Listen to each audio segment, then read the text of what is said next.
happy to have Youssef with us today. Finding value in single. He's like a proud guy who's single and proud. He's out on the town. Among the tall building. That's right. Yeah, because it's one of the tricky things. Like sometimes our culture is very nice with singles, right? Mm-hmm.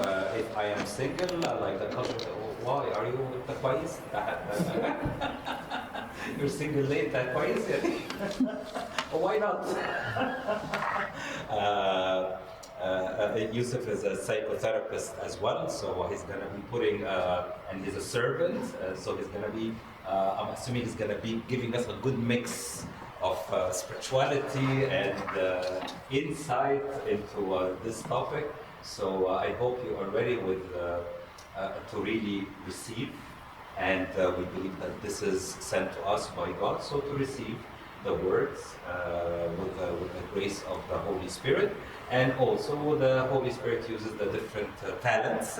So be ready to receive and be ready to ask questions. Okay, so without any further ado, I present to you. Thank you, Abuna. Lots of expectations, yeah. I suppose. Prepare to be thoroughly disappointed. Okay, so finding value in singleness.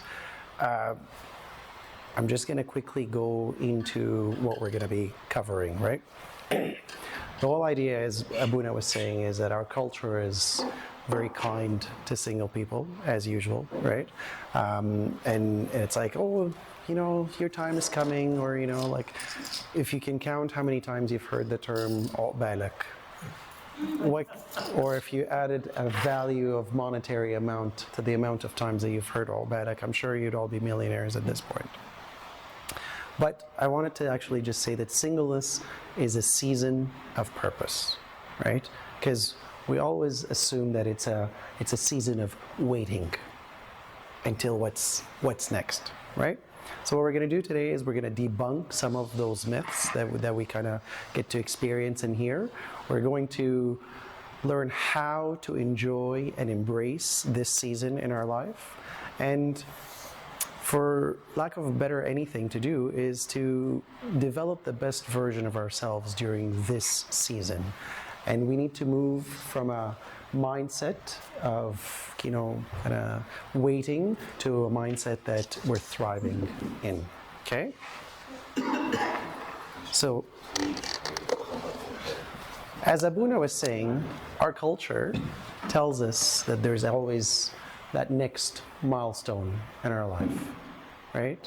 When you're still in high school, you know, and you're stressed and you're running around with all of your friends and you're trying to manage perhaps some part-time work or whatever, and then Tant or Ammu is like, why aren't you coming to church on Sunday mornings? Don't you know this is a responsibility? And you're like, you know, but sometimes once in a while I have to like cover a shift for, you know, as a waiter or server or something like that to be able to do. Oh, you don't know anything about being busy. Wait until you get to university. And then you get to university and you're stressed and you're dying and you have like 12 examinations per like 1 week and you know you're only 20 but your hair has gone gray or some of it has fallen out or whatnot, and then Tantanamu comes up to you and says, why aren't we seeing you at church? You're like, I'm sorry, I'm just really busy. Nothing, wait until you get married and have children, right? There's always that next step that we're anticipating for, right? Even when you get married, right? When you come back from your honeymoon, you're like, are you guys pregnant yet? No, just wait. It's time is moving and we need to be part of it. So that's what I want to say, is that there's always these false narratives that feed into our psyche. And for lack of a better way, we start to believe it, right? Maybe I am waiting. Maybe this is a transient time. Maybe this is it, or whatever. So let's break through some of these myths that we hear. First one is, I'm waiting for a partner to complete me. Right? You're like, you know, you're a little bit shy today. You know, wait until you find somebody to help you break out of your shell. right? I'm sure we hear things like that. So is that something that anybody has experienced, something that you've heard, something that you might have thought at a different time? A partner will complete me? Sure. The truth is, God is the only one that completes us. Right?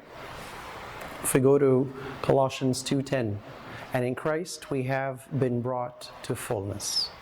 There's a healthy relationship is one where two complete people come together. If you ever get into the relationship of saying that I'm here because this person is going to deliver X, Y, and Z, this person is going to give me X, Y, and Z, when I'm with this person, I am, so much better, you're never going to move in any direction that's healthy for anybody. And that relationship is going to be not so great. Myth number 2, singleness means loneliness. I'm lonely. I'm lonely because I'm single. Well, guess what? The truth is, loneliness is a mindset. You've heard of the term we're lonely in a crowd? Right? It's a mindset. It's the idea of, am I fulfilled with me? Am I my own best friend? Is God my companion? Right? If I'm sitting here, there's lots of people that I can tell you that are lonely in a marriage. Somebody's not kind, says something, moves in that direction, and loneliness sets in very, very easily. Psalm 34:4, I sought the Lord and He heard me. So the treatment for it, obviously, is what I'm trying to hint at, is befriend God. God is going to fill if there is, or change that mindset. So build deep relationships, community, and a stronger relationship with God. So that's the treatment would be for that particular myth. The third one that we most commonly fall into or hear is that life starts when I get married. It's the whole idea of like, wait until this happens, wait until this happens, wait until this happens, right? And then you're like, wait until you get married. Life is so rosy on the other side. Big lie. Big lie, right, Abuna? Big lie. So what's the truth here? The truth is, your life is happening right now. Right now. Life doesn't happen to you. Life, I've heard this somebody a long time ago, non-religious, secular person, but it kind of resonated with me. Life doesn't happen to you, life happens through you. Fun, eh? So what does the Bible say? 1 Corinthians 7:1. It's good for a man not to marry.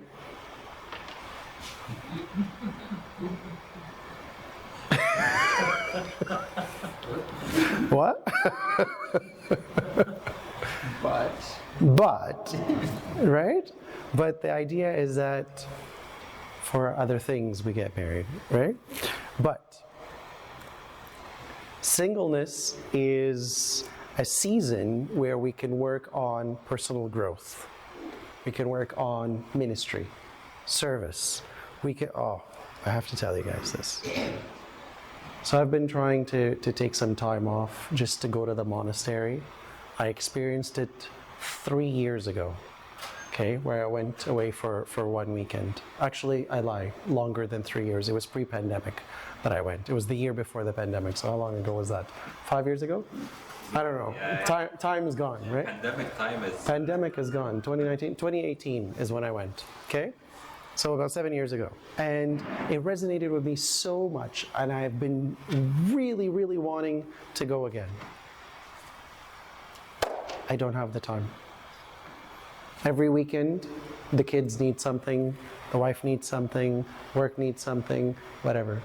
I guarantee you, if I was single, I would have gone a lot more times. So, personal growth, ministry, career, passions, strong friendships, and family bonds. This is the time, right? This is where we can really cultivate and come into our own. Who are we? What's important to us as individuals, right? Very important. Myth number 4 is God is punishing me by keeping me single. We start to doubt. We start to think, why is God doing this to me? Friends around me are getting married, my peers are getting married, they're getting into relationships, and somebody who I personally don't think very highly of is getting in and out of relationships left and right? Like what's he got, what's she got that I don't have, right? Truth is, singleness is a gift, not a punishment. 1 Corinthians 7:7, again, it's that same chapter, remember? 1 Corinthians 7, that's the one, that's a really important one, is that each of you has your own gift from God. There's a reason. There's a reason where we are in this particular time of our life. There's a reason that God has brought us. And everything, this is a firm belief of mine and also a verse, everything happens for the good for those who love the Lord. Absolutely. Absolutely. So singleness allows freedom to grow spiritually and to serve God. So, how do we embrace it? How do we enjoy and embrace this singleness, right? We said we're going to invest in ourselves is the very first thing that we need to do. Learn new skills, develop hobbies, take care of our health. Because again, I guarantee it, at a later time, that's going to be secondary, right? Build meaningful relationships. Strengthen our friendships. A friend is worth way more. They say that, what's that saying? Ships take you places. So your friendships should not take you down, they should elevate you. Family connections, connect with family. Really important, right? We lose contact with a lot of people as we progress through the different stages of our life. But if I have some time to spare, there's some wisdom that I can associate. I miss my grandmother very much. My grandmother passed away when I was young. And if I had time to sit with her, to gain her wisdom, and then my second grandmother could always like trace our lineage back to the Pharaoh times. Nobody thought that was a cool thing to kind of like understand or know. And she was so happy to share that news, and then she lost it all when dementia set in, and no one had a chance to write it down. So now all that we remember is when grandma was on her deathbed, full dementia, when she would just lift up her head and say, "Gabre khudkum," and then would like put her head down, right? So build those relationships before they're gone, before they're lost permanently. Community engagement.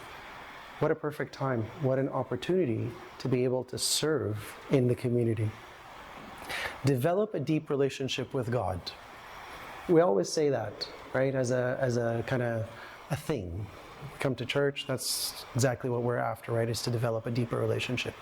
But the question that I want to ask is, how deep is that relationship? Are we happy with the superficial level? Or do I really want to go deeper? Somebody was asking, it was a Protestant pastor actually, that they were asking, and he's like, how do I hear God's voice? And the pastor responded and he said, read the Bible. And he's like, no, but how do I really hear God's voice out loud? He's like, read the Bible out loud. Right? So there's that depth of relationship that everything makes sense, or everything draws us a little bit closer. Focus on that. Grow in the faith. Strengthen the prayer life. Do we have people that journal here? Anybody journals about their day? Anybody journals about their experiences? I highly recommend it. It's a great habit to get into, to keep track of everything. Alongside just your daily journal, I would also recommend a spiritual journal. A spiritual journal that you can just write down first thing you wake up in the morning. What's my little contemplative prayer that is going to guide me today? How have I gotten closer to God today? Take inventory of that. At the end of the day, you have a track record of, oh, you know what? The mornings are perhaps not a perfect time for me to connect. Maybe the afternoons are better for me. The evenings might be better. Then you take that spiritual journal and you go sit with your father of confession and say, hey, I did X, Y, and Z. I'm not feeling it. Hello. Right? So strengthen that prayer life. It's really important. Pursue your purpose. Everybody wants to know what their purpose in life is. Everybody wants to know why we're here, right? But guess what? If we're running around and trying to do this and do this and do this and do this, we're never going to figure it out. Figuring out your purpose takes time to just simply sit down and be quiet, to listen. Where are my interests? Where are my influences? What's my reach? What brings me closer to God? I had a conversation with my son 2 years ago. I was like, Dad, can I become a construction worker? I said, sure, absolutely. What's the appeal about being a construction worker?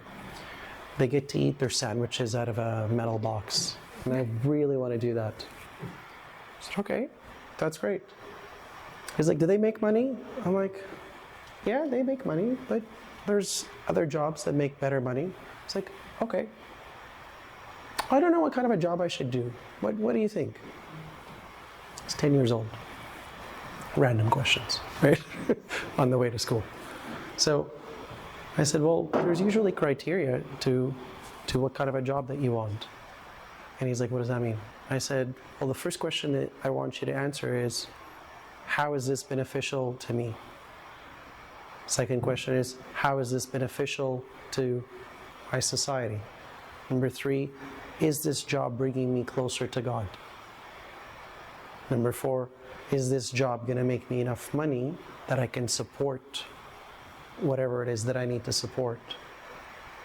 So we kind of went through this like algorithm, and he's like, well, this job does this, this, this, this, and that, but it doesn't do this for me. And then he got to a certain point where he's like, engineering would fulfill all of that criteria.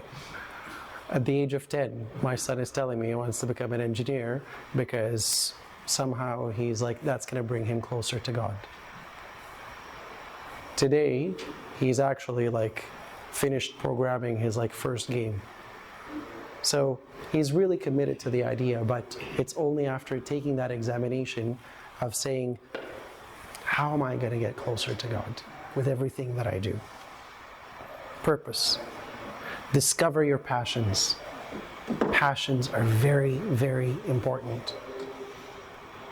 And it shows in our interactions. If I have passion, I can stand here and talk to you about, I don't know, a rock. If I have passion for that rock, right? You can feel it. When Abuna stands and gives a sermon, you can feel it when Abuna talks from his heart, when he has passion for a particular topic, right? Serve in ministry, career development. These are all different ways that we can really lean into the singleness. We talk about building the best version of yourself, right? Before being a psychotherapist, I was a chiropractor. So it was all about wellness, right? And we always talked about the wellness coefficient. And we always talked about there's different domains of wellness that people need to fill in order to be whole. The first domain is, where is it? Over here. When I was way as a chiropractor, it would start over here. Physical growth, physical development. Am I living a healthy lifestyle? Am I eating right? Am I exercising? Am I sleeping well? How am I treating this temple that God has given me? This gift. How am I filling that? Right? Financial growth. Yeah, but not if I'm chasing it at the cost of everything, right? Again, things that bring me closer to God is the primary. Mental health, mental growth. Am I at peace? Am I a peaceful person? Am I an angry person? What do I need to work on? Emotional intelligence are things that we use as a coin phrase in jokes, right? But emotional intelligence is learning about my feelings, learning how to use them appropriately, learning about other people's feelings, and learning how to lean into that. If I see somebody in front of me is upset, what's my response? If I see somebody that's sad, somebody that's happy. Interaction.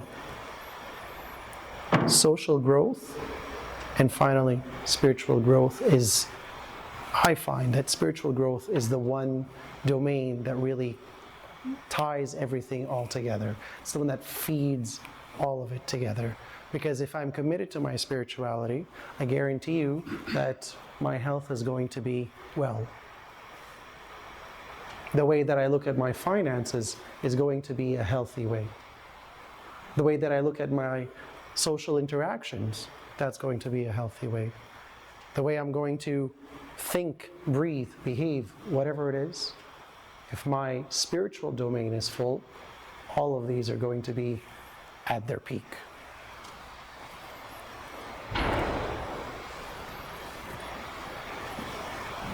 Switching the mindset. It's a mindset shift. Okay? We've all been here. We've all been on this side. It's been a waiting, bless you. Waiting for change, waiting for something to happen. By the way, I worked really hard on these graphics, so I want you guys to really appreciate it. Okay? It's a new AI program that I discovered just very recently called napkin.ai. So this image doesn't exist anywhere except for here. Unique. Okay, so waiting for change, right? We always we're there, okay, yeah, you know what, maybe like next week is gonna be, different. Maybe, a month from now, I'm going to be a different person. Or maybe, when I meet somebody, or when I get this job, or when I do this, or when I do that. It's a waiting game, right? As a therapist, we get a lot of people that are waiting for what's next. And what's next that comes is unanticipated. That anxiety kicks in. Or the depression. Because I'm too anxious in waiting for what's going to happen. It's out of my control. So one of the first strategies that we start to teach is mindfulness. And mindfulness is simply what? Being here in the present. Being connected to where I am today. And so, instead of waiting for a change, we move into a living with purpose. Today, what am I going to do? How am I going to leave an impact? What is my legacy? I start asking those kind of questions today. Not, 5 years from now, I wonder what's going to happen. I take action today. We sometimes fall into the trap of we feel like we're lacking the resources. I haven't met the right person. Maybe I don't have the task, or maybe I don't have the technology or the know-how of how to meet the right person. There's something that's deficient in the way that I'm approaching this situation. And that, again, as therapists, we see on a regular basis where people are depressed because woe is me and poor is me, because I don't have what's necessary to move into the next step. So, I get you to start counting your blessings. You start looking at all the positive things that you have. What do you have that nobody else has? What makes you unique? What sets you apart? And what sets us apart today is that we are made in His image, and that we are in constant communion with Him. So from there, we move into more of a thriving in abundance. And we feel, I have everything. God put me here today, now, to have this experience that nobody else is having. And that is unique. And there's a wisdom behind that. There's a reason behind that. So how am I making the best out of it? What is His wisdom for giving me this season in my life? And how am I growing through that experience? I said we also fall into that experience of loneliness, but if we connect to God, we move more into the seeking community. And I talk about community with God as if it's, like the many or whatnot, but it's true. The church is the body of Christ. And for me to connect into that church is a really beautiful and wonderful thing. It actually, should be ripping our soul apart when we're removed from that environment for quite some time. So keep that in the back of your mind.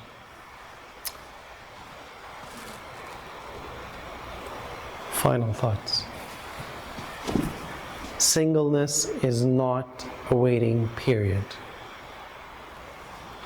It is your life today. We have to use the time to grow, serve, and thrive. And whether or not marriage comes, fulfillment is found in Christ.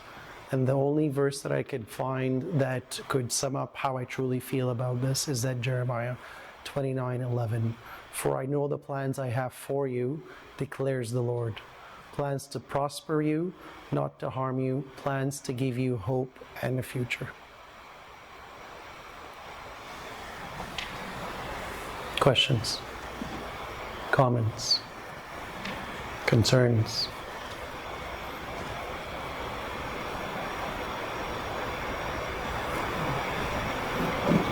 Do you have strategies on how we can, steps we can take on the mindset shift? Like if we're struggling to become more positive mindset people, what are things we can do to get there? Right. Most of so there's different techniques in therapy, and the cognitive behavioral therapy is the most common one that we would use for people that are trying to change their mindset. Whenever there is a new experience, there's a multiple of things that happen, right? First, we have a thought about that particular experience as to, oh, it's a new novel experience. We kind of start thinking about it. Then that engages some kind of an emotion. Happy, I'm sad, I'm glad, whatever. The function of the emotion becomes that adds a little bit of flavor, a little bit of color. The other purpose of an emotion is actually to protect us, right? But the primary function of the emotion is to have enough fuel to drive some kind of a behavior. Just think back. Any action that you've taken, was there or was there not an emotion associated with it? So there's always a feeling, there's always something that drives that behavior. So if you're having trouble with moving a particular thought, we always say engage at the behavioral level and kind of work backwards. So let's start by, I'm having trouble moving from this to that. Okay, I find that this is my goal, right? I write down on a piece of paper, put it right in front of me. This is where I want to be, right? So now give myself a time frame. I'm going to get to it by a month.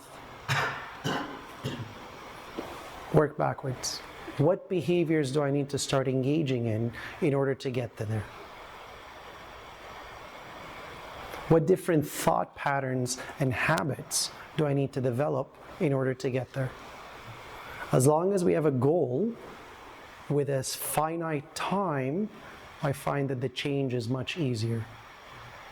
Call that the SMART goal kind of approach to things. Does that answer the question? Okay. Abuna, do you have anything to add to that?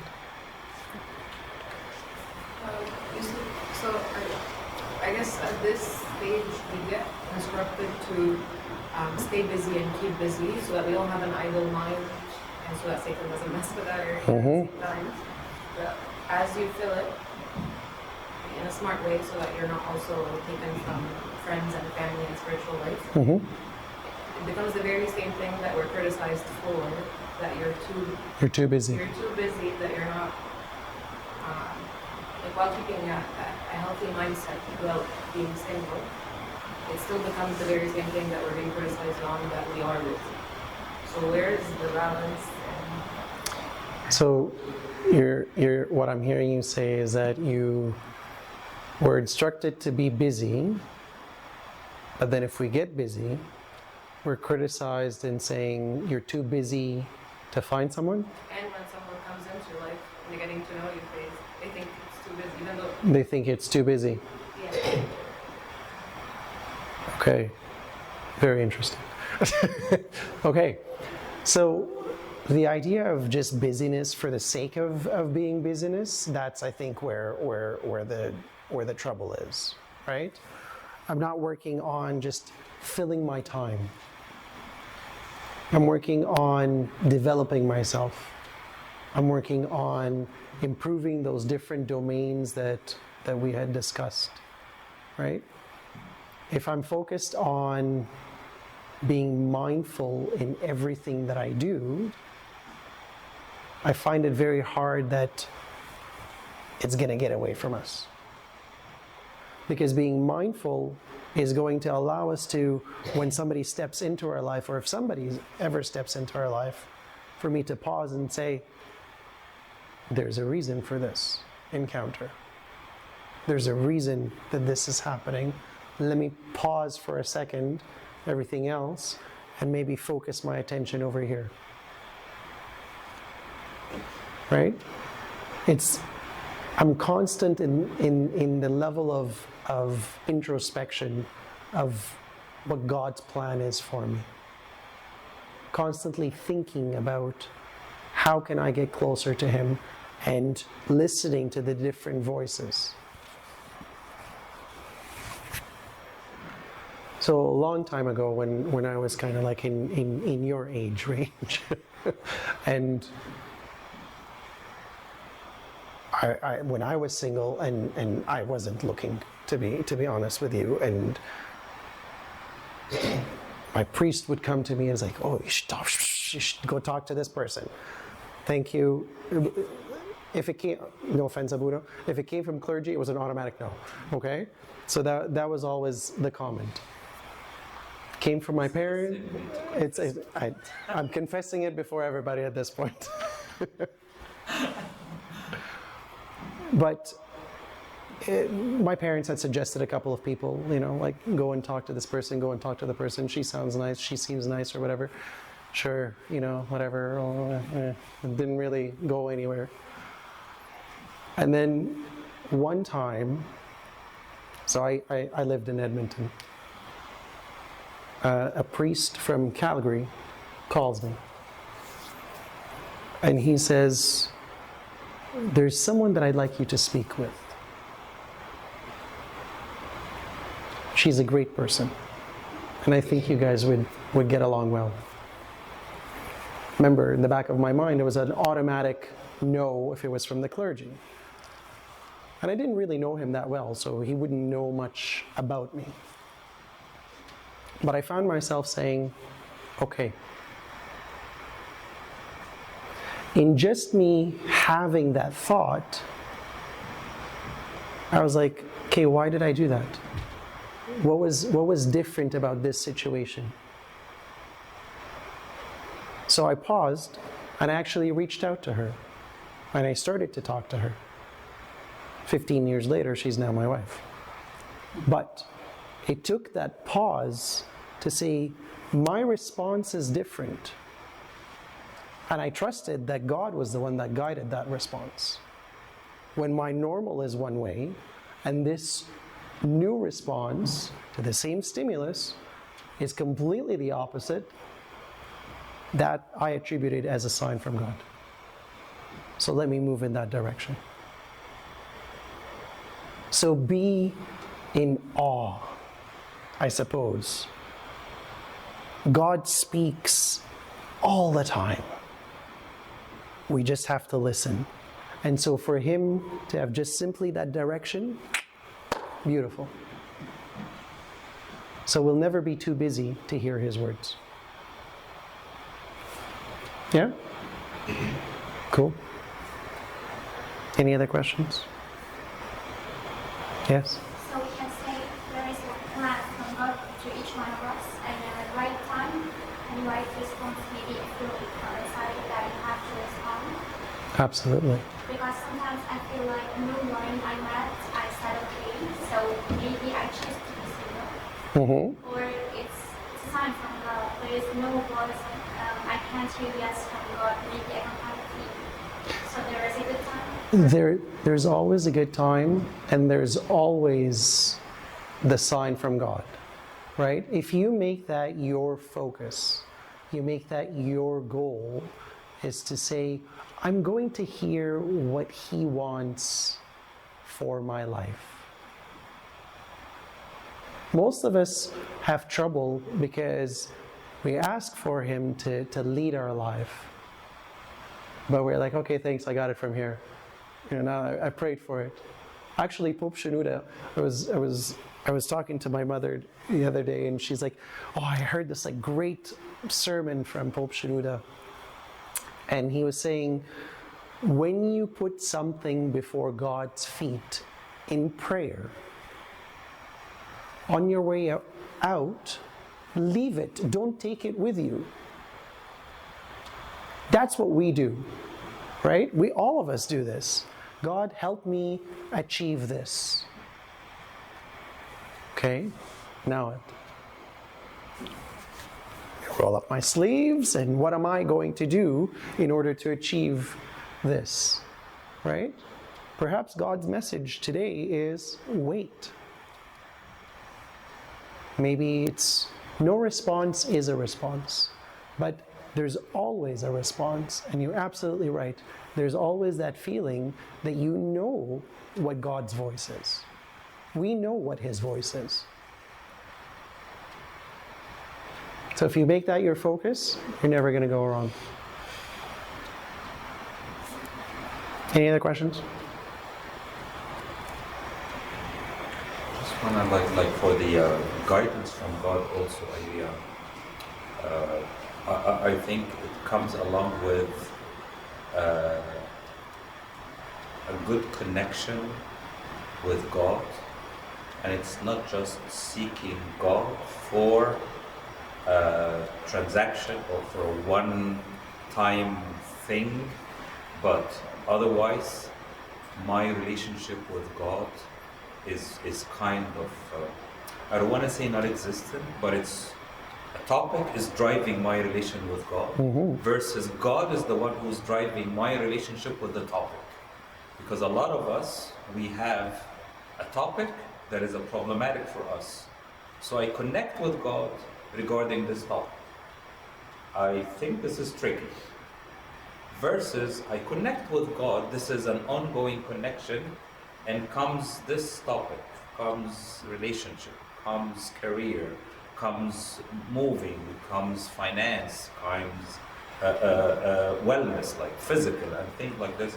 But it's always being driven from a good relationship with God, and the other topics, because God is there, he guides those other topics, as opposed to connecting with God, I'm triangulating basically with God for, you know what, I'm struggling with my relationship, I'm struggling with my pregnancy, I'm struggling with my children, I'm struggling with my whatever that is. And we know that God is relational. We know that we are relational, right? Ask yourself, if you have a friend, the only time that this friend comes up to you is when he wants to borrow $5, or when he wants a ride to the airport, or when he wants for you to give him a reference letter for a job that he is after. how are you going to feel about that friend? Are you going to trust that friend? Are you going to think that that friend is somebody that you can form a relationship with, a good friendship? Or are you going to feel that that friend is just using you for whatever it is that you can provide? I'm not saying that God feels that way, right? But that's how we interact with Him. And that relationship cannot progress in any direction if it's one-sided. If my focus is to have that relationship with God, all this will be added to us and more, right? Solomon asked for what? He asked for wisdom. And because he asked for that simple thing, God said, all of it will be yours. Song of Solomon is a beautiful rendition of the soul's response to God, the Creator. He talks as she's this beautiful, it's so funny, the first part of it, he's like, oh, you're so beautiful to me, and like it's like God is like writing this like poetry for the soul. And then the soul turns around and says, oh, but I'm this like black, and my hair is coarse, and I'm not pretty like the other girls or whatever. But I love to see when the other shepherds kind of go and have these like personal meetings with you. So teach me how to follow in their footsteps. It's a beautiful thing. If you guys have never read Song of Solomon, I would highly encourage it. But it's really that romantic kind of a relationship that God wants to have with us. If I put in all of my effort into developing that relationship, it's going to change and touch every other domain of my life. And truly, when I stand and say the prayer, I thank you concerning everything, in everything, and for everything, I truly do mean it. Rather than them just being words on the screen or in my phone that I'm looking at.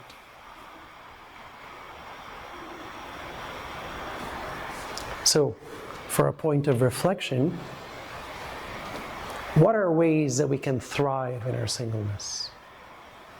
I'll sit back and you guys can throw some ideas at me.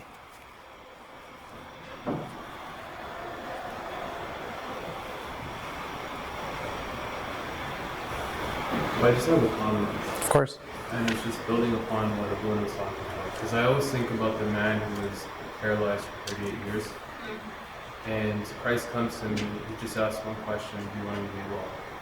And he responds, sir, I have nobody to throw me in the pool. And Christ is like, that's not what I asked you. And I was reading something, and it said, we do the same thing, but we say, well, I have nobody to get married to, I don't have money, or we just kind of throw these excuses. And Christ is saying, well, that's not what I'm asking. So, like, to answer your question, to thrive in singleness, as cliche as it sounds, you need a relationship with Christ more than anything. Right. And I find that it's those little prayers that will connect you throughout the day. It's the small things done right, consistently. Consistently, absolutely. That consistent communication. Communication is the key to building any kind of a relationship. An open dialogue, a dialogue where you are vulnerable in that dialogue, right? That's, we give that advice to everybody, as just in relationships. Imagine how vulnerable you need to be. Well, he already knows it all, right? But now it's just for your own sake that you have to verbalize it. So good communication constantly with him. What else?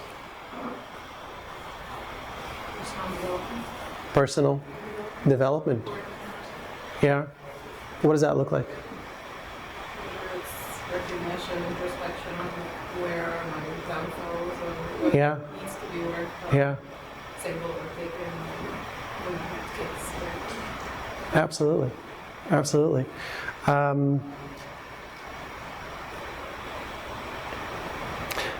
In positive psychology, we always think of the idea that we work on the strengths that we have. Because when we cultivate those strengths, they help to lift up any of the weaknesses that we might have. So something that I do on the regular with my clients is I get them to do a personality assessment. And those particular personality assessments give a breakdown of, here are my strengths and here are my areas of growth or my weaknesses. So I say, okay, look at your strengths and take one day to focus on each of those strengths. If you don't know of a good website for personality assessments, it's called 16personalities.com. Again, I get no royalty for any of this kind of material, but I like to give out these pieces of information. 16 personalities, and it's an MBTI, actually conglomerate with the Big Five, so Jordan Peterson and stuff. It gives you a report on who you are, and it focuses on strengths and weaknesses. So take that, take the strengths, each day focus on one. That's a great area of development that can be done, of introspection. Journaling, I'm going to go back to it one more time. Journaling, journaling, journaling. Really important. Most of us, our thoughts just don't translate into anything because they're just floating around here. Structure is really important for any kind of behavioral change. So write things down. Doodle. Everything that comes out of your mind, when you see it in front of you, it becomes that much more tangible for you to be able to move in whatever direction that you want.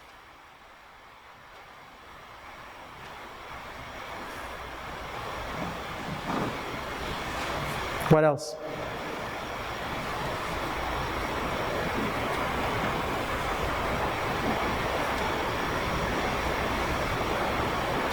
We have our financial institution working on ourselves, getting a better work, better job. Yeah. Maybe read more, know more, and like life between our parents, friends, and be social. Yeah.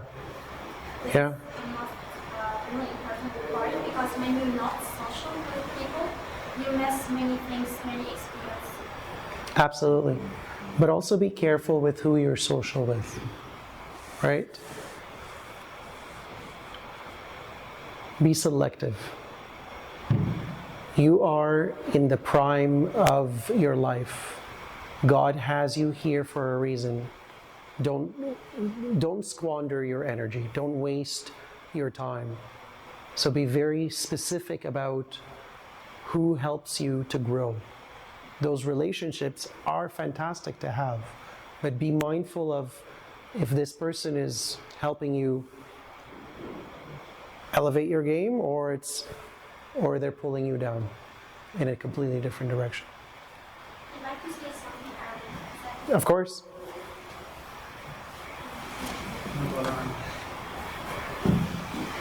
You want to say something? Go ahead. If I miss it, Abuna's going to translate, so don't worry. Go ahead, please. نسيت؟ طب افتكر.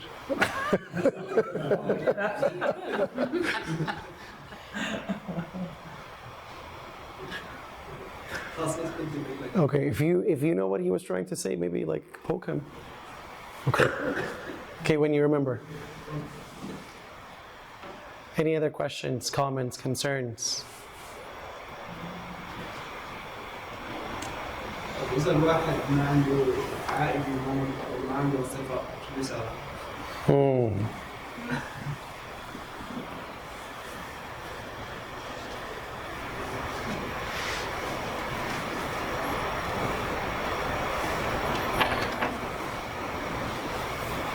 You're working?